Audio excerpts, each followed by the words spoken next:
আসসালামু আলাইকুম ওরহমতুল্লাহি ওবারাকাতুহ। প্রিয় পরিণতি চ্যানেলের শ্রোতা বন্ধুরা, আশা করি আল্লাহ পাক রব্বুল আলামিনের অশেষ মেহেরবানিতে আপনারা সকলে ভালো আছেন। প্রিয় ভাই, প্রিয় বোন, দুনিয়া ক্ষণস্থায়ী, চিরদিন কেউ এখানে থাকেনি, যেতে হয়েছে। এই সুরম্য অট্টালিকা, এই সম্পদের পাহাড়, এই স্বজন সব ছেড়ে যেতে হবে। পথ একটাই, মৃত্যু।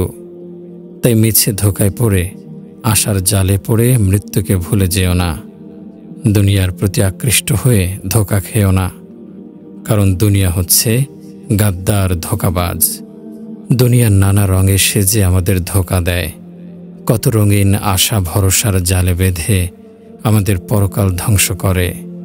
হায়, আজ সবার দৃষ্টি দুনিয়ার উপর নিবদ্ধ। দুনিয়া যেন এক সুন্দরী বধূ, আমরা সবাই তার প্রেমে আসক্ত হয়ে আছি।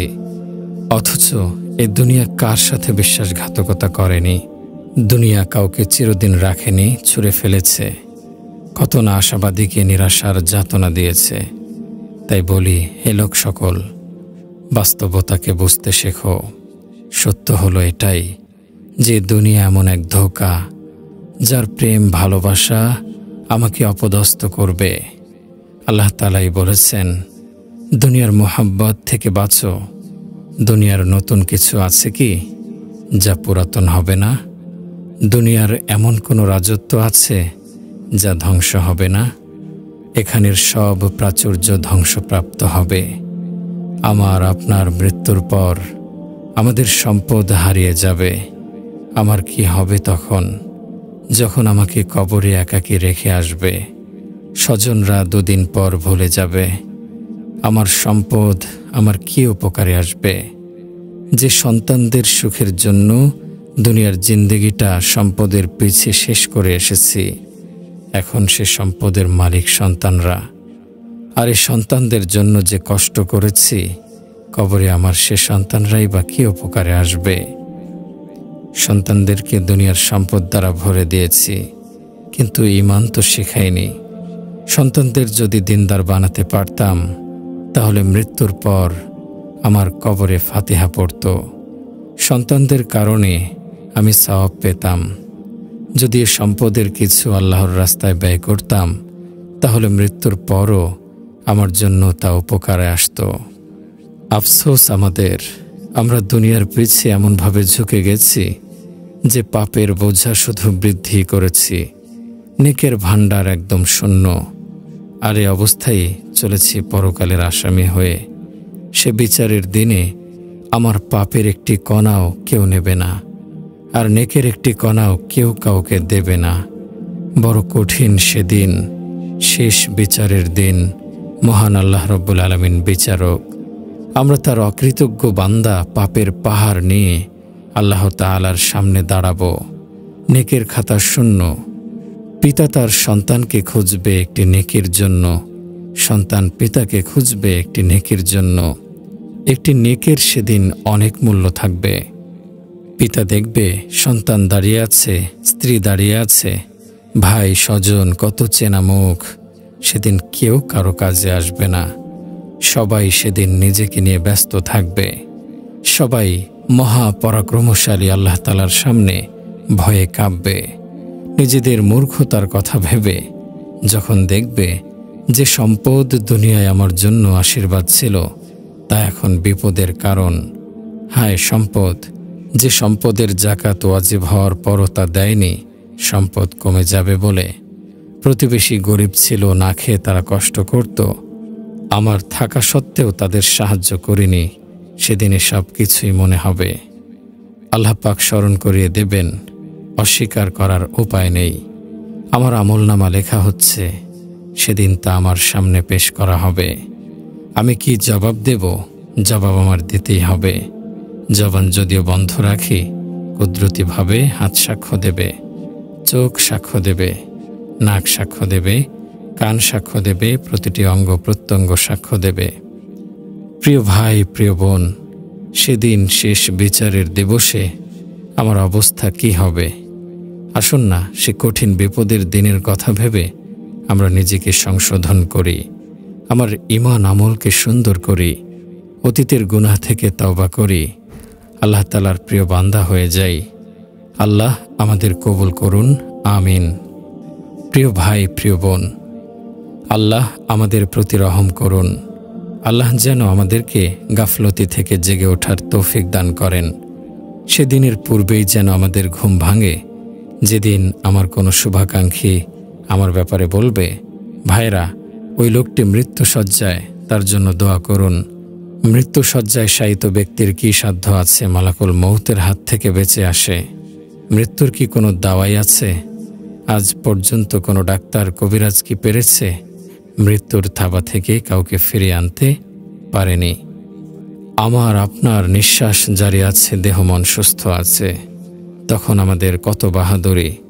কিন্তু হঠাৎ একদিন এমন অবস্থা হবে যে আমার জবান বন্ধ হয়ে গেছে, আমার হাত পা অসাড় হয়ে গেছে, আপনজন পাশে বসে আছে, কিন্তু হায় কথা বলার শক্তি নেই। স্ত্রী সন্তানরা পাশেই বসে আছে, কাঁদছে, কিন্তু আমার সাধ্য নেই তাদের জড়িয়ে ধরে সান্ত্বনা দেই। মুহূর্তের মধ্যে আমার সব বাহাদুরি শেষ।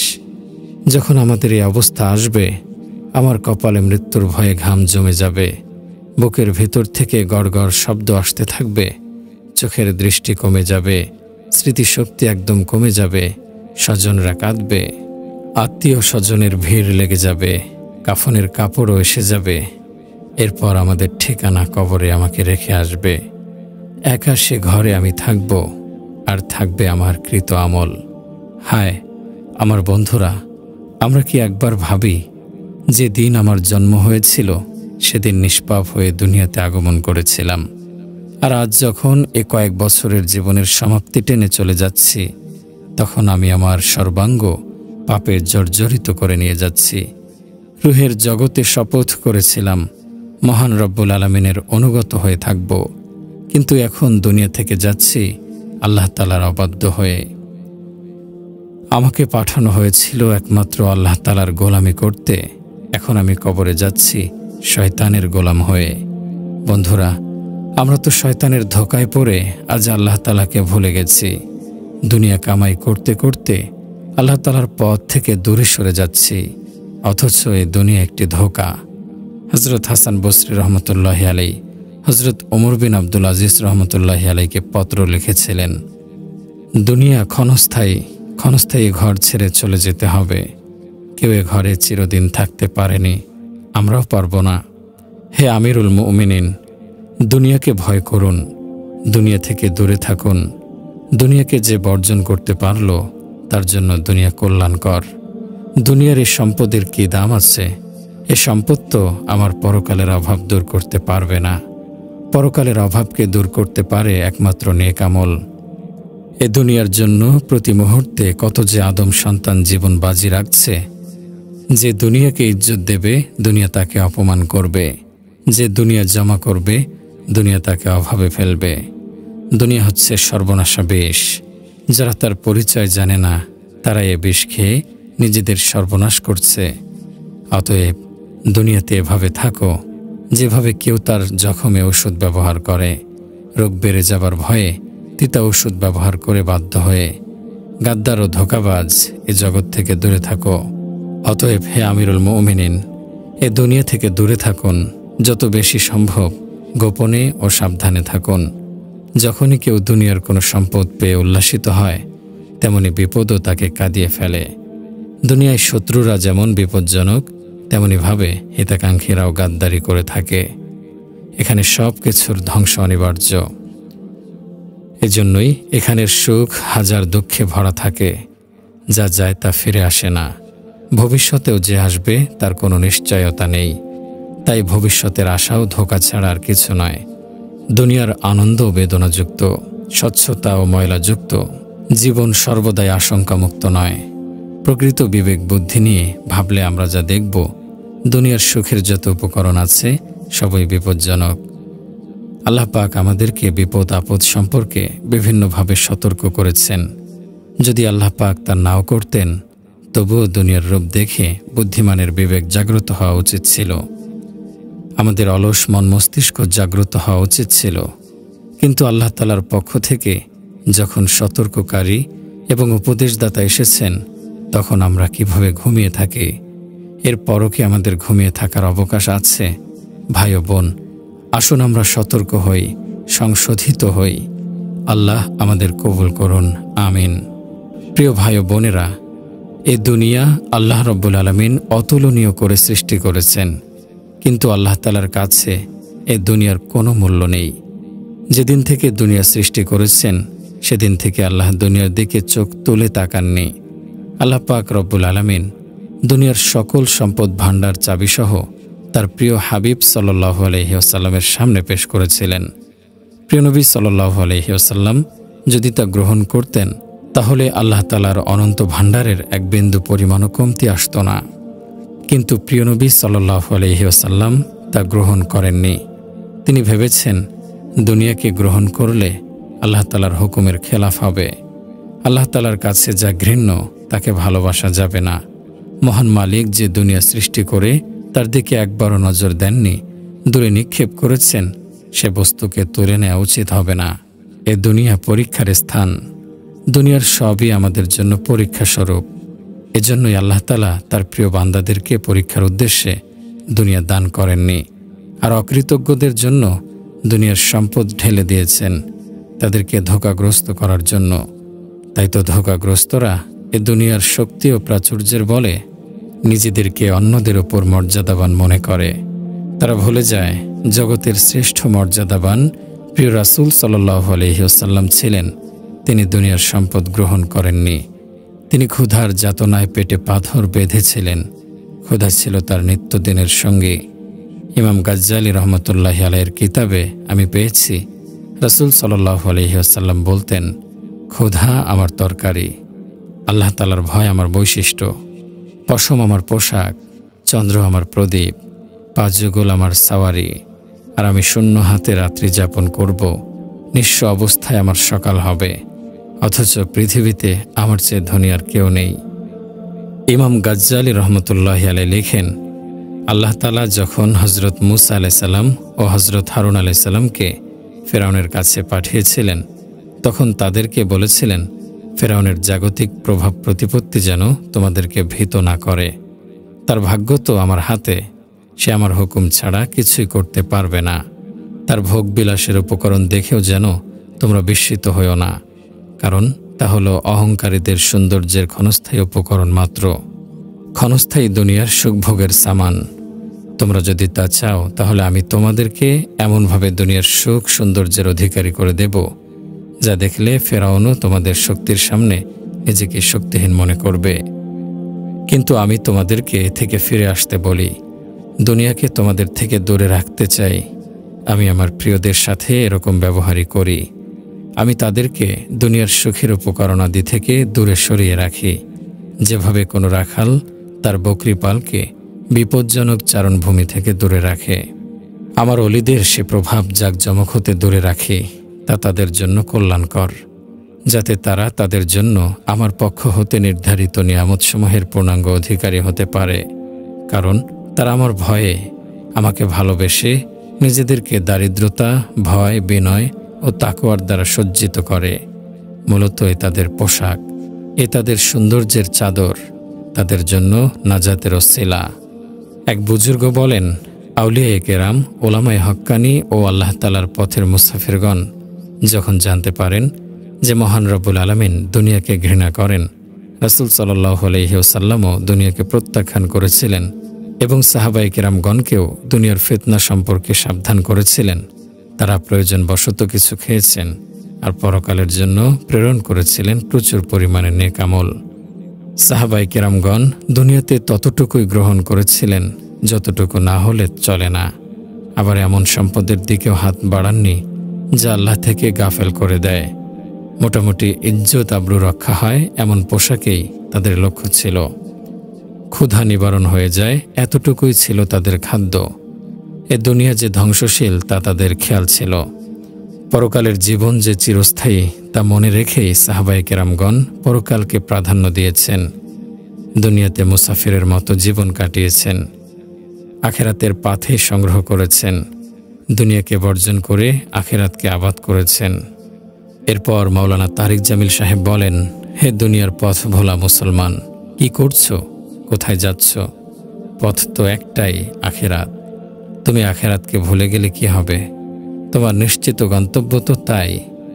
আমি আল্লাহ তাআলার ওয়াস্তে তোমাদের বলছি, অন্তরকে পাথর করে রেখো না, অন্তর থেকে পাথর সরাও। অন্তরের চোখ দিয়ে সেদিনের অবস্থা দেখো, উপলব্ধি করো। হৃদয়ে এ কথাটি বসিয়ে নাও যে খুব শীঘ্রই আখিরাতের পথে হাঁটতে হবে। যে কোনো দিন, যে কোনো সময়, যে কোনো মুহূর্তে। কোরআনে কারিমে ইরশাদ হচ্ছে, ওয়াসারিউ ইলা মাগফিরাতিম মির রাব্বিকুম ওয়া জান্নাতিন আরদুহাস সামাওয়াতু ওয়াল আরদু উইদ্দাত লিল মুত্তাকিন। তোমরা ধাবমান হও আপন প্রতিপালকের ক্ষমার দিকে এবং সে জান্নাতের দিকে যার বিস্তৃতি আসমান ও জমিনের সমান, যাকে প্রস্তুত করা হয়েছে মুত্তাকিদের জন্য। প্রিয় ভাই ও বোনেরা, মৃত্যু এমন এক অটল বাস্তবতা যা দুনিয়ার সব নেশা, সুখ, দুঃখ, ভোগ বিলাসকে থামিয়ে দেয়।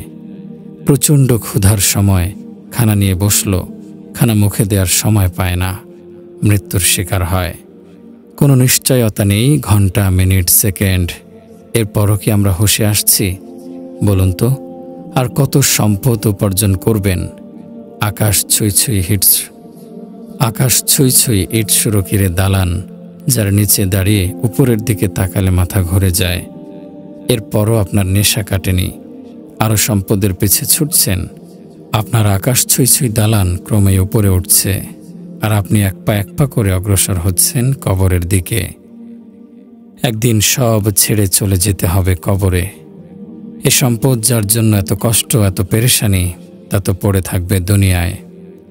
দুনিয়ার সম্পদ নিয়ে তো কবরে যাওয়া যাবে না, আর সম্পদ দিয়ে কবর ভরে দিলেও তো কোনো লাভ নেই।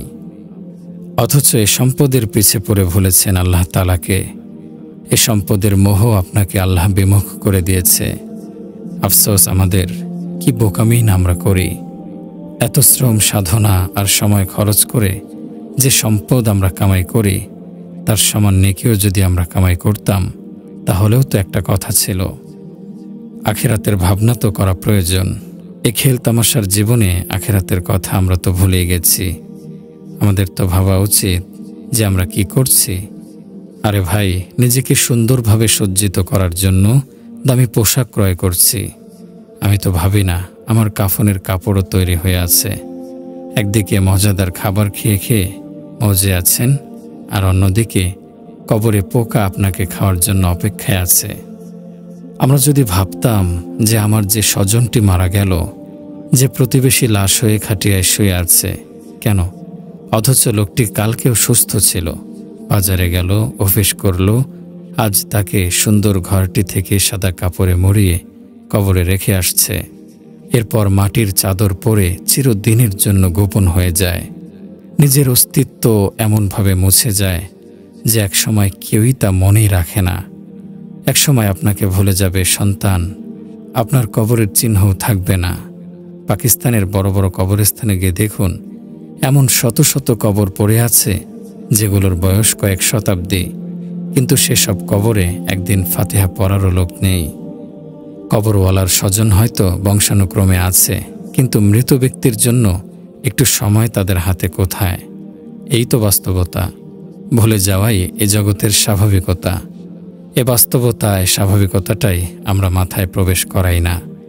আমার সামনে মানুষটা মরে গেলে লাশ কাঁধে নিয়ে কবরস্থানে গেলাম, নিজের হাতে কবরে শুয়ে রেখে আসলাম। এরপর বাড়ি এসে গোসল করে যখন অন্য কাপড় পরলাম, তখনই আমার মন থেকে সব মুছে গেল। আবার গা ভাসিয়ে দিলাম দুনিয়াদারিতে।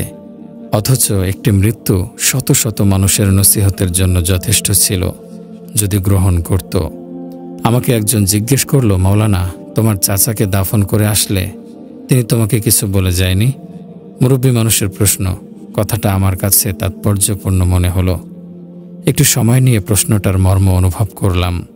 এরপর বললাম, হে চাচা, আমার মরহুম চাচা আমাকে আপনাকে সকলকেই বলে গেছেন যে, হে দুনিয়াদার গাফেলগণ, দুনিয়া থাকার জায়গা নয়।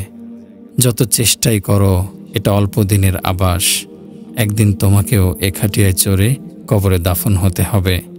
তাই সাবধান। আমাকে দেখে শিক্ষা নাও, আর পুঁজি ছাড়া কবরে এসো না। হজরত আবু উমামা বাহিলি রাদিয়াল্লাহু আনহু বর্ণনা করেন যে সালাবাহ ইবনে হাতেব নামক এক ব্যক্তি রাসূলুল্লাহ সাল্লাল্লাহু আলাইহি ওয়াসাল্লামের খিদমতে হাজির হয়ে আবেদন করল, হে আল্লাহ তাআলার রাসূল, আপনি আল্লাহ তাআলার কাছে আমার জন্য দোয়া করুন যাতে আমি ধনী হয়ে যাই। রাসূলুল্লাহ সাল্লাল্লাহু আলাইহি ওয়াসাল্লাম সালাবারের কথা শুনে বলেন, তাহলে কি তোমার কাছে আমার তরিকা পছন্দ নয়? তুমি কি আল্লাহ তাআলার নবীর আদর্শের উপর থাকতে আগ্রহী নও? এরপর রাসূলুল্লাহ সাল্লাল্লাহু আলাইহি ওয়াসাল্লাম বলেন, শোনো হে সালাবা, সে পবিত্র সত্তার কসম যার আয়ত্তাধীন আমার জীবন, যদি আমি ইচ্ছা করতাম তাহলে পাহাড়সমূহ সোনার পায়ে পরিণত হয়ে আমার সাথে সাথে ঘুরত, কিন্তু এমন ধনী হওয়া পছন্দনীয় নয়।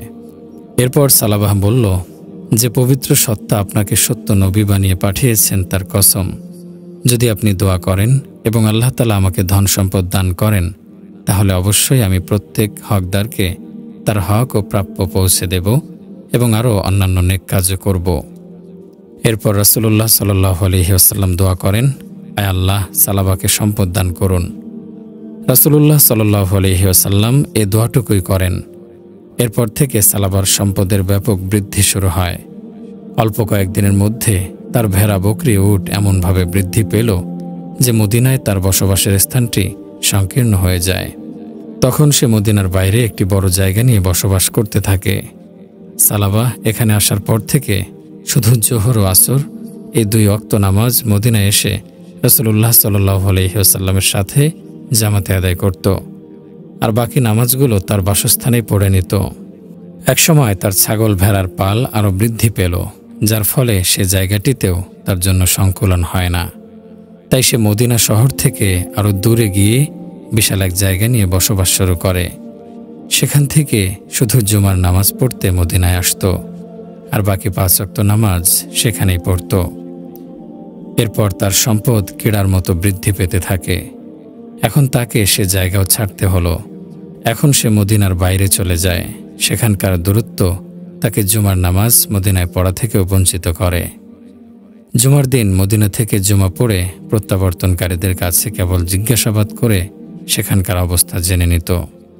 কিছুদিন পর রাসূলুল্লাহ সাল্লাল্লাহু আলাইহি ওয়াসাল্লাম লোকদের কাছে সালাবা সম্পর্কে জানতে চাইলে তারা বলল যে তার মালামাল এত বেশি বৃদ্ধি পেয়েছে যে শহরের কাছাকাছি কোথাও তার সংকলন হয় না। ফলে মদিনার সীমানা ছেড়ে বহু দূরে এক স্থানে বসবাস করছে। এখন আর তাকে দেখা যায় না। রাসূলুল্লাহ সাল্লাল্লাহু আলাইহি ওয়াসাল্লাম এর কথা শুনে বলেন, সালাবার প্রতি আফসোস, সালাবার প্রতি আফসোস। এর কিছুদিন পরই সদকা আদায় করা সম্পর্কে আয়াত নাজিল হয়। খুয মিন আমওয়ালিহিম সাদাকাতান তুতাহহিরুহুম ওয়া তুযাক্কিহিম বিহা ওয়া সাল্লি আলাইহিম ইন্না সলাতাকা সাকানুল লাহুম। আপনি তাদের ধন সম্পদ থেকে সদকা গ্রহণ করুন, যার দ্বারা আপনি তাদেরকে পাক পবিত্র করে দেন, এবং তাদের জন্য দোয়া করুন।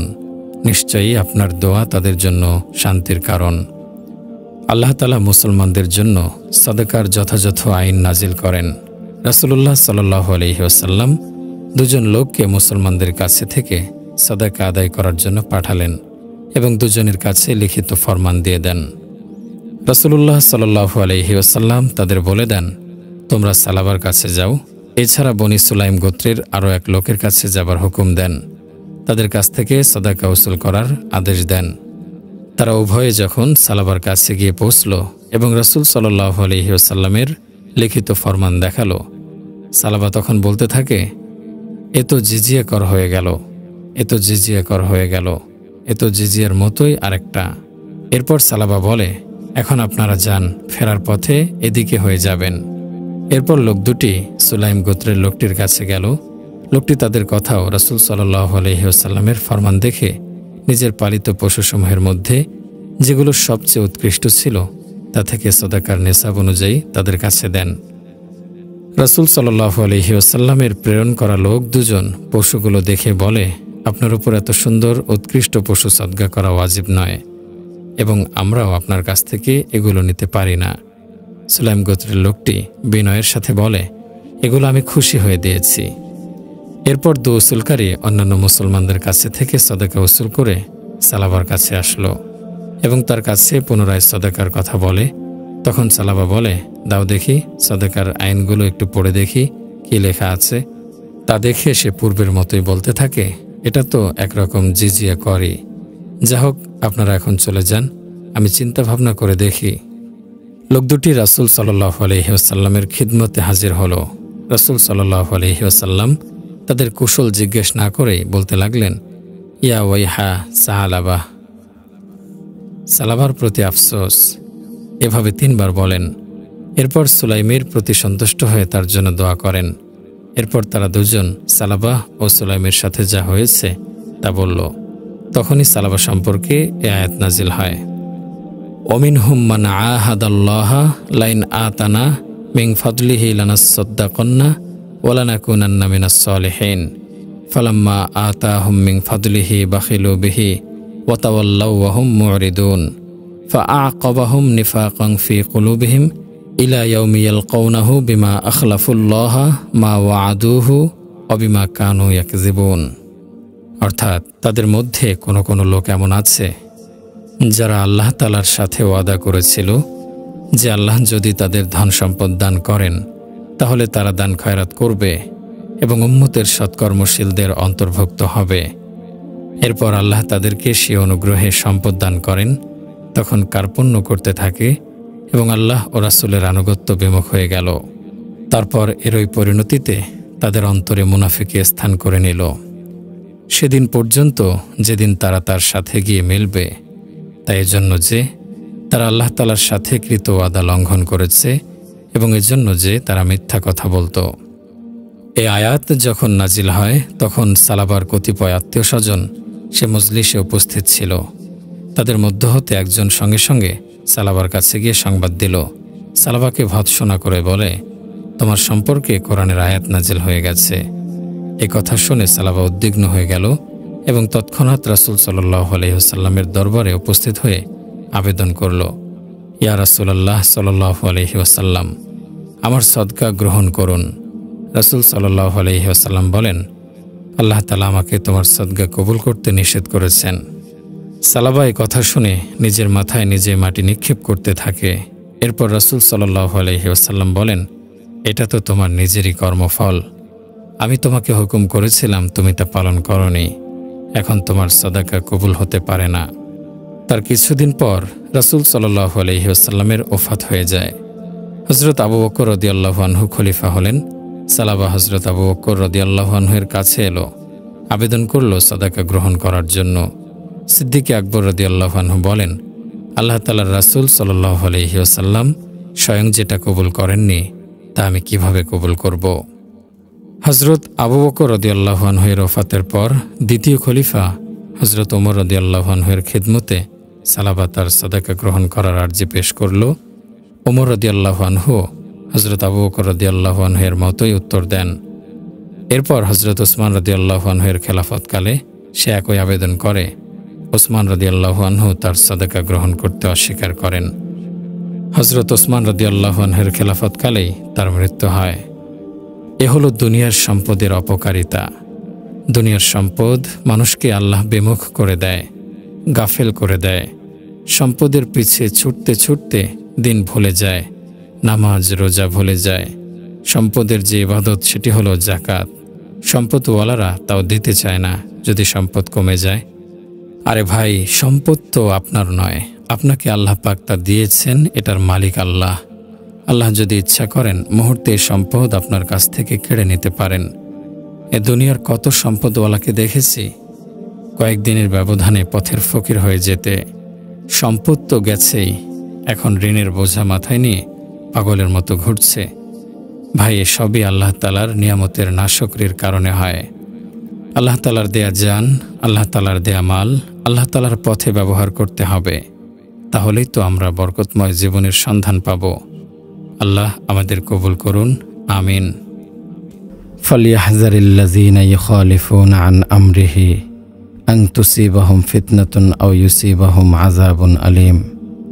যারা আল্লাহ তাআলার হুকুম অমান্য করে তাদের ভয় হওয়া উচিত যে কখন তাদের উপর কোন বিপদ এসে পড়ে বা তাদের উপর কোন যন্ত্রণাময় আযাব নাজিল হয়। প্রিয় ভাই ও বোনেরা, আমরা যখন আল্লাহ তাআলার অবাধ্যতা ও গুনাহের কাজে লিপ্ত হই, তখন যদি আমাদের অন্তরে আল্লাহ তাআলার ভয় থাকে, তাহলে গুনাহ থেকে বেঁচে থাকা সহজ। মহান রব্বুল আলামিনের অবাধ্যতা থেকে বাঁচার জন্য সবচেয়ে কার্যকরী বিষয় হল আল্লাহ তাআলার আযাবের কথা স্মরণ রাখা, আল্লাহ তাআলার অসন্তুষ্টি ও তার পাকড়াওয়ের কথা মনে রাখা। একবার রাসূল আকরাম সাল্লাল্লাহু আলাইহি ওয়াসাল্লাম একজন মুমূর্ষু যুবকের কাছে তাশরিফ নিয়ে যান। যুবকটি তখন মৃত্যুর খুব কাছাকাছি ছিল।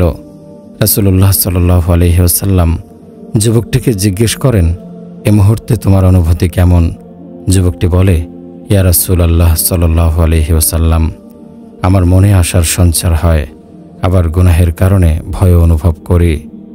এরপর রাসূল সাল্লাল্লাহু আলাইহি ওয়াসাল্লাম বলেন, এরূপ অবস্থা কোনো বান্দার অন্তরে উদয় হলে আল্লাহ পাক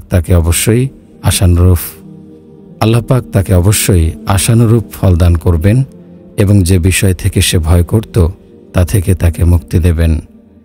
আল্লাহ তাআলার নবী হযরত ঈসা আলাইহিস সালাম বলেছেন, জান্নাতের আকাঙ্ক্ষা এবং জাহান্নামের ভয় মানুষকে ধৈর্য ধারণ, দুনিয়াবী আরামায়েশ থেকে বিরত রাখে, প্রবৃত্তির বিরোধিতা এবং পাপাচার পরিহারে অভ্যস্ত করে তোলে।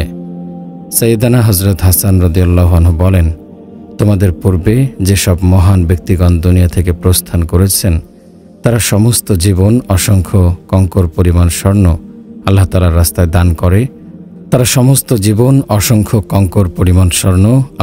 রাস্তায় দান করে। ও গুনাহের ভয়ে তটস্থ থাকতেন। পরকালে কি হবে তার চিন্তায় অস্থির থাকতেন। প্রিয় নবী হযরত মুহাম্মদ সাল্লাল্লাহু আলাইহি ওয়াসাল্লাম ইরশাদ করেন, আমি যা শুনতে পাই তোমরা কি তা শুনতে পাও? আমি শুনছি আকাশমণ্ডলী কড়কড় আওয়াজ করছে। সে পবিত্র সত্তার কসম, যার কুদরতি হাতে আমার জীবন। আসমানে 4 আঙ্গুল পরিমাণ জায়গাও এমন নেই যেখানে কোনো ফেরেশতা মহান আল্লাহ তাআলার সামনে সিজদা অথবা দাঁড়ানো অথবা রুকু অবস্থায় মগ্ন না আছে। আমি যা জানি যদি তোমরা তা জানতে, তাহলে অবশ্যই তোমরা অধিক পরিমাণে কাঁদতে এবং হাসি তামাশা করতে না। আর তোমরা জনপদ ছেড়ে পাহাড় পর্বতে চলে যেতে, সেখানে তোমরা আল্লাহ তাআলার ভয়াবহ আযাব গজব থেকে পানাহ চাইতে। তো ভাই, আমরা কেউ বলতে পারি না, বলা সম্ভবও না, পরকালে আল্লাহ তাআলার সামনে আমরা দোষী সাব্যস্ত হব না নির্দোষ।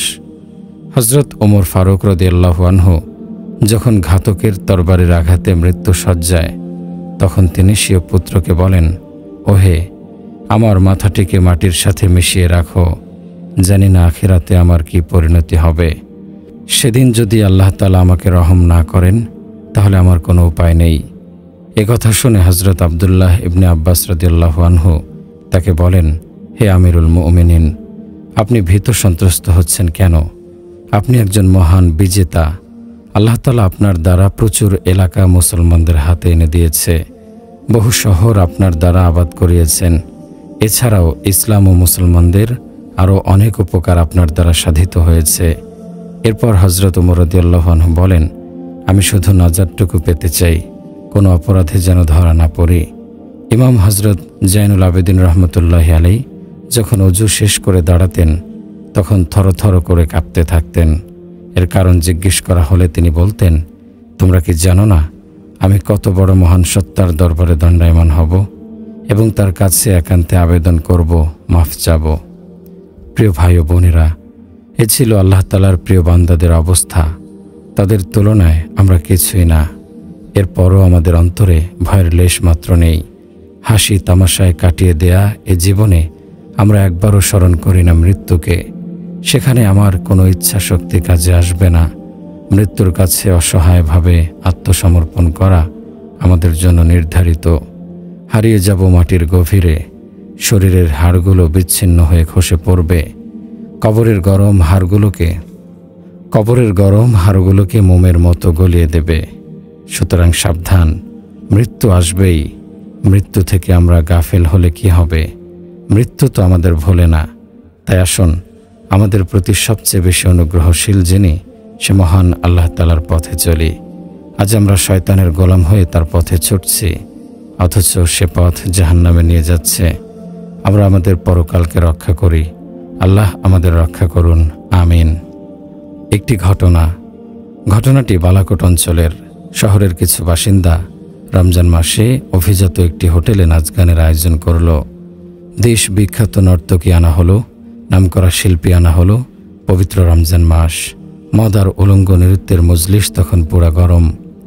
এ আল্লাহ তাআলার বান্দাদের না পবিত্র রমজান মাসের কথা স্মরণ আছে, না নিজেরা রোজা রেখেছে। তাদের মনে আসেনি এ রমজান মাস মাগফিরাতের, রহমতের ও নাজাতের মাস। এ মাসে মহান আল্লাহ রব্বুল আলামিন বান্দার জন্য রহমতের দরজা খুলে দেন, মাগফিরাতের দরজা খুলে দেন, জাহান্নামের আযাব থেকে মুক্তি দেন। অথচ এই মানুষগুলো উল্টো আল্লাহ রব্বুল আলামিনের ক্রোধকে ডেকে আনলো।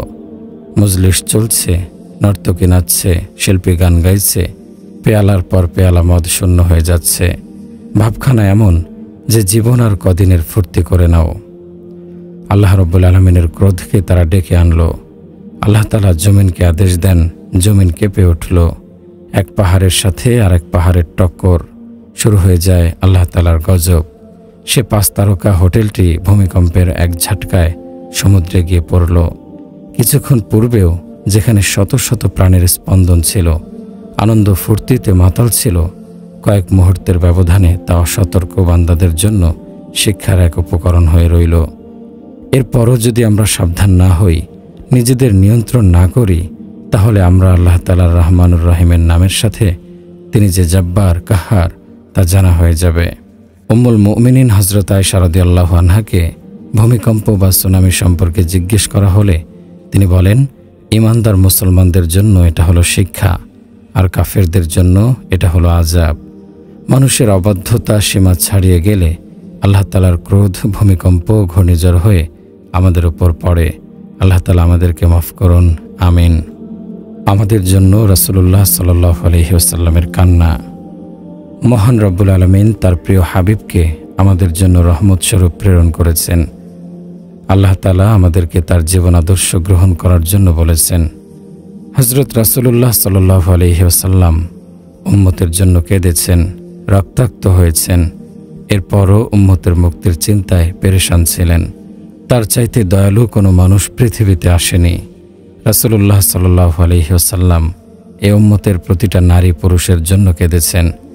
এ উম্মতের প্রতিটা নারী ও পুরুষের মুক্তি চিন্তায় প্রিয় রাসূল সাল্লাল্লাহু আলাইহি ওয়াসাল্লাম দীর্ঘ 23 বছর কষ্ট করেছেন, কেঁদেছেন। অথচ আজ আমরা তার আদর্শকে জবাই করছি।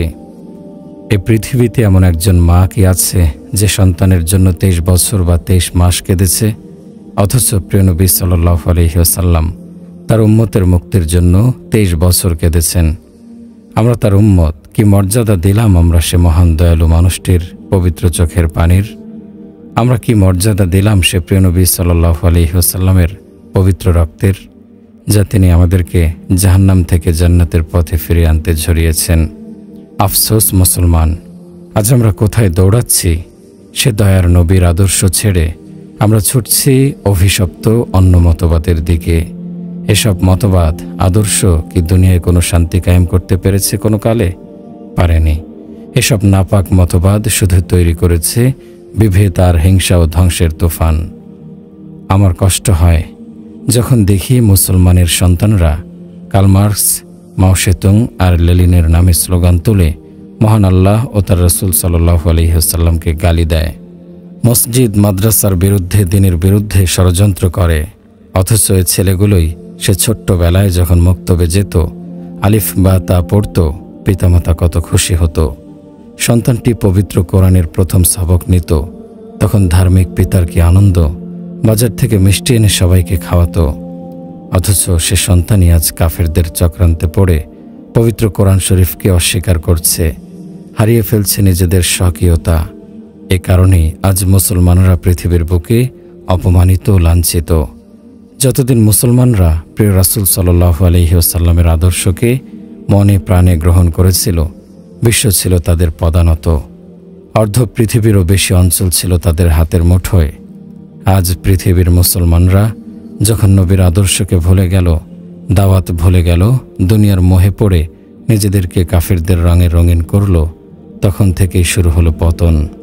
আমাদের দুর্বলতার সুযোগে ইংরেজ বেনিয়ারা 200 বছর আমাদের রক্ত চুষে গেল। আমাদের তাহজিব তামাদ্দুনকে, শিক্ষা ব্যবস্থাকে ছিন্ন ভিন্ন করে দিয়ে গেল।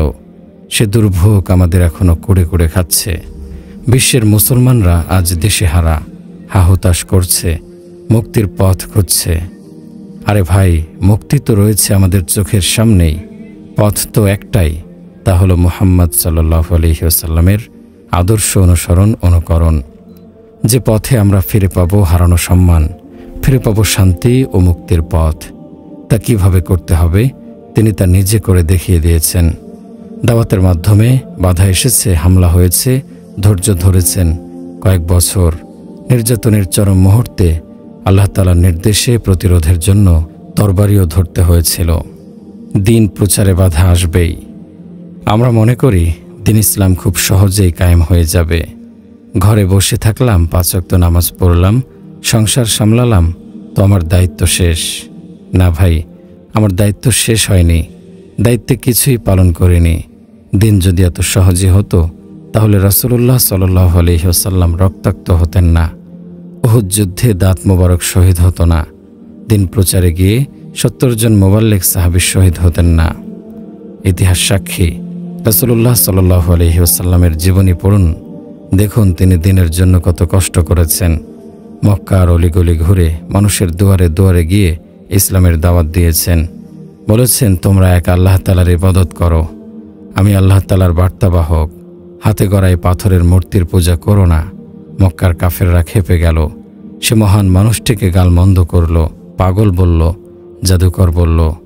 যারা মুসলমান হয়েছিল তাদের উপর নির্যাতন চালালো, হযরত সুমাইয়াকে শহীদ করল।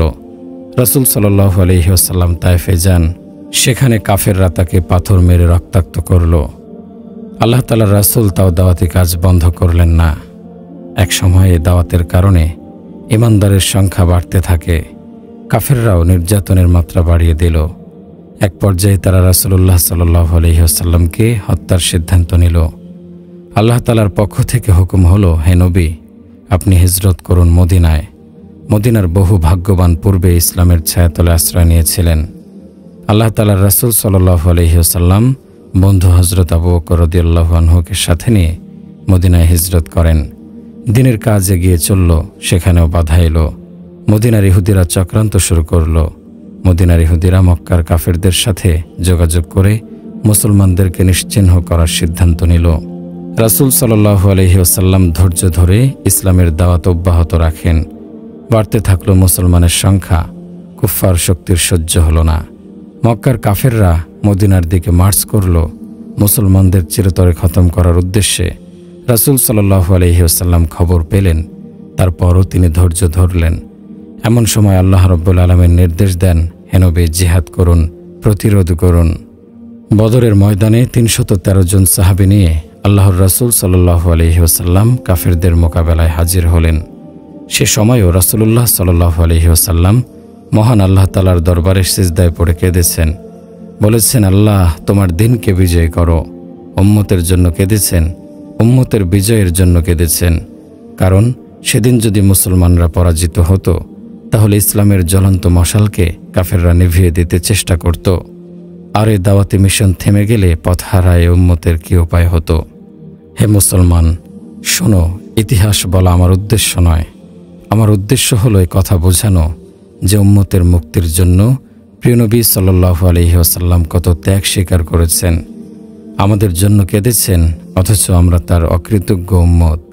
আমরা তার পবিত্র চোখের পানির অমর্যাদা করছি, তার পবিত্র রক্তের অমর্যাদা করছি। হে মুসলমান, আমি বলি 1500 বছর পূর্বের মদিনার দিকে তাকিয়ে দেখো। তিনি এমন এক মহান মানুষ যার জন্য সারা পৃথিবী কোরবান। সে মহান বার্তাবাহক মুহাম্মদুর রাসূলুল্লাহ সাল্লাল্লাহু আলাইহি ওয়াসাল্লাম।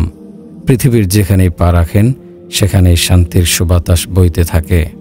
তিনি তার পবিত্র মাথা যেখানে রাখেন সেখানেই সমুদ্রের তলদেশ পর্যন্ত ফুলবাগানে রূপান্তরিত হয়। যিনি মাটির পৃথিবীতে জান্নাত জাহান্নাম দেখতে পান, আল্লাহ তাআলার প্রিয়তম দোস্ত, যার মর্যাদার দ্যুতি সমগ্র জগৎ থেকে শুরু করে প্রথম আসমান, দ্বিতীয় আসমান, তৃতীয়, চতুর্থ, পঞ্চম, ষষ্ঠ থেকে সপ্তম আকাশ, এরপর সিদরাতুল মুনতাহা, এরপর আরশে মুআল্লা। এখানেই শেষ নয় তার মঞ্জিল। তার পথ তো সে পর্যন্ত যেখানে 70,000 নূরের পর্দা উন্মোচিত হয়ে ধীরে ধীরে মহান রব্বুল আলামিনের সাথে সাক্ষাৎ। প্রিয় ভাই, প্রিয় বোন, এত মহান যার মর্যাদা, তিনি প্রিয় নবী সাল্লাল্লাহু আলাইহি ওয়াসাল্লাম আপনার আমার জন্য মদিনায় বসে কেঁদেছেন। তিনি আমাদের জন্য এতই কাঁদতেন যে তার চোখের জলে দাঁড়িয়ে ভিজে যেত বক্ষ মোবারক। তিনি আরাফায় কেঁদেছেন, মিনায় কেঁদেছেন, বাইতুল্লায় কেঁদেছেন। মধ্যরাতে তার কান্নায় জোশ উঠে যেত আরশে আজিমেও। কেঁদে কেঁদে তিনি বলতেন, হে আল্লাহ। হযরত ইব্রাহিম আলাইহিস সালাম বলতেন, মাফ করে দাও। ঈসা আলাইহিস সালাম বলেছিলেন, মাফ করে দাও। হে আল্লাহ, আমিও বলছি, উম্মতি উম্মতি, আমার উম্মতকে ক্ষমা করে দাও, আমার উম্মতকে ক্ষমা করে দাও। এই কথা বলে তিনি এমনভাবে কাঁদতেন, হযরত জিবরাইল আলাইহিস সালাম ছুটে আসতেন, বলতেন, আল্লাহ তাআলা জিজ্ঞেস করেছেন, হে নবী, আপনার কি হয়েছে? রাসূল সাল্লাল্লাহু আলাইহি ওয়াসাল্লাম বলেন, আমার গুনাহগার উম্মতের ভাবনা আমাকে কাঁদাচ্ছে। জবাবে আল্লাহ পাক বলতেন, কাঁদতে হবে না আপনাকে, আমি আপনার উম্মতের ব্যাপারে খুশি করে দেব। রাসূলুল্লাহ সাল্লাল্লাহু আলাইহি ওয়াসাল্লামের আদর্শ থেকে আমরা সরে গেছি। প্রিয় ভাই ও বোনেরা, আসুন আমরা একটু ভেবে দেখি আমরা কি করছি। যিনি আমাদের মুক্তির জন্য এত কেঁদেছেন, এতটা পেরেশান ছিলেন, এতটা ভেবেছেন, তার আদর্শকে ভুলে গেছি। আমাদের অন্তর যদি মরে গিয়ে না থাকে, আমাদের অন্তর যদি পাথর না হয়ে থাকে, আমরা যদি বিবেকবান হয়ে থাকি, তাহলে অন্তর অবশ্যই বলবে আমরা যা করছি সবই ভুল। আজ আমরা যা করছি মুসলমান হিসেবে তা আমাদের জীবনের লক্ষ্য হতে পারে না। এই যে আমরা আমাদের জীবন ধারণ পদ্ধতিতে বিজাতীয় কালচার লালন করছি, ইসলামী শরীয়তের সাথে এর কি কোনো সম্পর্ক আছে? এই যে বিয়ে শাদিতে গায়ে হলুদের নামে হিন্দুয়ানি সংস্কৃতি পালন করছি, মেহেদি উৎসবের নামে উলঙ্গপনা করছি, জন্মদিন পালনের নামে হাজার হাজার টাকার অপচয় করছি, মৃত্যুবার্ষিকীর নামে ওরস করছি, মাজারের নামে শিরক করছি, কবরে আগরবাতি মোমবাতি জ্বালিয়ে যা করছি তা তো পরিষ্কার শিরক। আজ তো দেখা যায় মাজারগুলোতে নারী পুরুষ বেপর্দা হয়ে গান বাজনা করছে, সিজদা করছে, মাজারের নামে মানত করছে। এসব শিরক আজ দেদারসে পালন হচ্ছে। সরল প্রাণ মুসলমানেরা এসব ভণ্ডদের খপ্পরে পড়ে ঈমান আমল সব বরবাদ করছে। সাবধান মুসলমান। রাসূলুল্লাহ সাল্লাল্লাহু আলাইহি ওয়াসাল্লাম লানত করেছেন যে ব্যক্তি কবরে বাতি জ্বালায়, কবর জিয়ারতকারী মহিলাকে, মাজারে সিজদাকারীকে। আপনারা এসব করে রাসূলুল্লাহ সাল্লাল্লাহু আলাইহি ওয়াসাল্লামের লানতের মধ্যে পড়বেন না। আল্লাহ তাআলার সাথে শিরক করে নিজেকে অভিশপ্ত বানাবেন না। নিজের ঈমান আমলকে হেফাজত করুন। সেদিনের কথা ভাবুন যেদিন আপনাকে মহান আল্লাহ তাআলার সামনে দাঁড়াতে হবে, জবাব দিতে হবে প্রতিটা কাজের, প্রতিটা সেকেন্ডের জবাব দিতেই হবে। কি জবাব দেব? জীবনে কত পাপ করেছি, শিরক করেছি, আল্লাহ তাআলার কাছে না চেয়েছি মৃত আত্মার কাছে, আল্লাহ রাব্বুল আলামিনকে সিজদা না করেছি মৃত পীরকে। আজ কিছু কিছু অতি উৎসাহী মানুষ মাজার কবরকে ইবাদতের স্থান বানিয়ে নিয়েছে। মাজারকে আলোকিত করে মোমবাতি জ্বালিয়ে, মাজারকে সুবাসিত করে আগরবাতি আর গোলাপ জল দিয়ে। হায় মূর্খ, অন্যের কবরে বাতি না জ্বালিয়ে নিজের কবরের চিন্তা করো। চিন্তা করে দেখো নিজের কবরকে আলোকিত করার মতো আমল তোমার কামাই হয়েছে কিনা, নিজের কবর সুবাসিত করার রসদ তোমার অর্জন হয়েছে কিনা। যদি না হয়ে থাকে তাহলে কি লাভ অন্যের কবরে মোমবাতি জ্বালিয়ে আলোকিত করে? সে কঠিন হাসরের দিনে তোমার কৃতকর্মের জবাব তোমাকেই দিতে হবে। নিজের আমল যদি শূন্য থাকে তাহলে পীর সেদিন তোমাকে কোনো উপকারী করতে পারবে না। অথচ এই পীর তোমাকে টেনে নিয়ে গেছে শিরকের পথে। সেদিন তোমার আমল তোমাকে বাঁচাবে, কেউ তোমাকে রক্ষা করতে আসবে না। সেদিন সবাই নিজেকে নিয়ে পেরেশান থাকবে। সেখানে সবাই একাকী হবে। মা সন্তানকে ভুলে যাবে, স্বামী স্ত্রীকে চিনবে না, সন্তানরা সঙ্গ ছেড়ে দেবে, বন্ধুরাও মুখ ফিরিয়ে নেবে। সকলেই ভাববে নিজের কথা। হাত কথা বলবে, হে আল্লাহ, আমি হাত দ্বারা অন্যায় করেছিলাম। পা বলবে, আমি তোমার অবাধ্য হয়েছিলাম। পেট কথা বলবে, প্রতিটা অঙ্গ প্রত্যঙ্গ আমার বিরুদ্ধে সাক্ষ্য দেবে। অপরাধী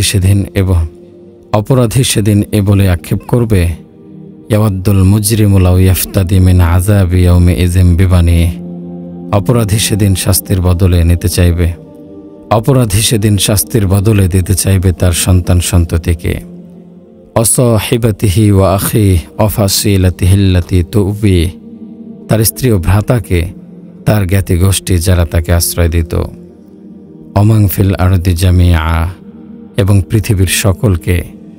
অপরাধীরা সেদিন বলবে, পৃথিবীর সকল মানুষকে জাহান্নামে নিয়ে হলেও আমাকে বাঁচাও আল্লাহ। কিন্তু আল্লাহ তাআলা পরিষ্কার জবাব, কাল্লা, না, কখনো না। প্রিয় ভাই ও বোনেরা, আমাদের লক্ষ্য তো হওয়া উচিত আল্লাহ তাআলার সন্তুষ্টি, আল্লাহ তাআলার অপছন্দের পথ পরিহার করে প্রিয় রাসূল সাল্লাল্লাহু আলাইহি ওয়াসাল্লাম যেভাবে বলেছেন সেভাবে জীবনকে সাজানো। আল্লাহ ও তার রাসূলের অসন্তুষ্টিতে ভরা যে জীবন, তা কোনো জীবনই না। এমন জীবনের কোনো মূল্য নেই। মরে গেলাম তো আমার আর কোনো উপায় থাকলো না। আমলবিহীন কবরে যাওয়া মানে নিজেকে জাহান্নামের ইন্ধন বানানো। তাই সকলের উচিত পরকালের পুঁজি সংগ্রহ করে কবরে যাওয়া।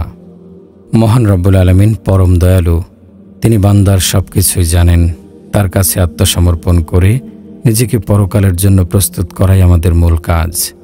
আর রাসূলুল্লাহ সাল্লাল্লাহু আলাইহি ওয়াসাল্লামের সাথে আমাদের সম্পর্ক জোড়া লাগানোরও তো এখনই সময়।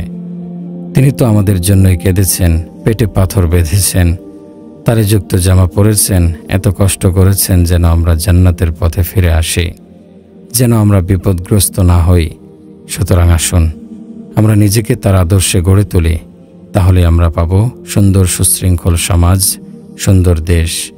আল্লাহ তাআলা আমাদের সবাইকে সঠিক বুঝ দান করুন, আমিন। সাহাবায়ে কিরামগণের ত্যাগ। প্রিয় ভাই ও বোনেরা, সাহাবায়ে কিরাম ও তাদের স্ত্রী সন্তানগণের কথা ভেবে দেখুন। দ্বীনের জন্য তারা অতুলনীয় কোরবানি দিয়েছেন। নিজেদের জীবন, নিজেদের সম্পদ সব হারাতে হয়েছে, তবুও ঈমানের কোরবানি দেননি। তারা আমাদেরকে জানিয়ে দিয়ে গেছেন যে মুসলমান দুনিয়াতে সম্পদ কামাই করতে করতে কবরে যাবার জন্য আসেনি। মুসলমানের লক্ষ্য হলো কালেমার বাণী পৃথিবীব্যাপী ছড়িয়ে দেয়া, কালেমার পতাকা উঁচু করা। সে সময়ের মায়েরা ছেলেদেরকে জিহাদে প্রেরণ করতেন আর বলতেন, যাও আল্লাহ তাআলার পথে নিজেকে কোরবান করে দাও। স্ত্রী স্বামীকে বলতো, যাও আল্লাহ তাআলার পথে নিজের জীবনকে কোরবান করে দাও। সে যুগের মহিলারা তাদের কোমল হৃদয়খানাকে পাথর বানিয়ে নিয়েছিলেন। আল্লাহ তাআলার দ্বীনের জন্য যে কোনো কোরবানি দিতে তারা তৈরি থাকত। সে যুগের মহিয়সী নারীরা যদি কোমল হৃদয়কে পাথর না বানাতো, তাহলে আজ দুনিয়াতে কালেমা পড়ার মতো কেউ থাকতো না। তাদেরও তো বাসনা ছিল নয়নের মণি প্রিয় সন্তানটি তাদের চোখের সামনে থাকবে। স্ত্রীরও কামনা ছিল তার সুখ দুঃখের সাথী হয়ে প্রাণপ্রিয় স্বামী তাদের ছেড়ে কোথাও না যাক। কিন্তু তারা সব চাওয়া পাওয়াকে তুচ্ছ করে আল্লাহ তাআলার সন্তুষ্টিকে প্রাধান্য দিয়েছেন। বুকে পাথর চাপা দিয়ে মা বলেছেন, যাও বাছাধন। স্ত্রী বলেছে, যাও আমার মাথার তাজ। আল্লাহ তাআলার দ্বীনের জন্য নিজেকে কোরবান করে দাও। আমরা তোমাদের বিয়োগ ব্যথা সহ্য করতে পারব, আমরা ধৈর্য ধারণ করব। হযরত উম্মে ফজলের কথা চিন্তা করুন। তিনি হযরত আব্বাস রাদিয়াল্লাহু আনহুর স্ত্রী। তাদের 10 পুত্র ছিল, সবাই আল্লাহ তাআলার পথে শহীদ হয়েছেন। ফজল ইবনে আব্বাস রাদিয়াল্লাহু আনহু শামে বর্তমান সিরিয়ায় শহীদ হয়েছেন। ওবায়দুল্লাহ ইবনে আব্বাস রাদিয়াল্লাহু আনহু ইয়েমেনে শহীদ হয়েছেন। আব্দুর রহমান ইবনে আব্বাস রাদিয়াল্লাহু আনহু আফ্রিকায় শহীদ হয়েছেন। কাদাম ইবনে আব্বাস রাদিয়াল্লাহু আনহু সমরকান্দে শহীদ হয়েছেন। কাসির ইবনে আব্বাস রাদিয়াল্লাহু আনহু ইয়ানবুতে শহীদ হয়েছেন।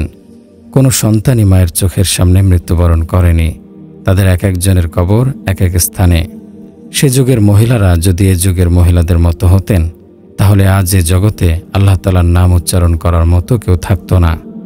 সে যুগের মায়েরাও যদি বলতেন, আমাদের ছেলেরা ব্যবসায়ী হবে, স্ত্রীরা যদি বলতেন, আমাদের স্বামীকে আমরা চোখের আড়াল হতে দেব না, তাহলে আজ দুনিয়াতে ইসলাম থাকতো না, ইসলাম আমাদের পর্যন্ত পৌঁছতো না।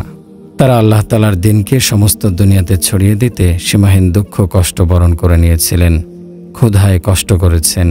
তাদের ঘর শূন্য ছিল, তাদের ঘরে খাওয়ার মতো কোনো রুটি ছিল না। দিনের পর দিন না খেয়ে থাকতেন। এরপরও ঈমানের দাবি পূরণ করতে পিছপা হননি। তাদের কাছে ঈমান ছিল সবার আগে।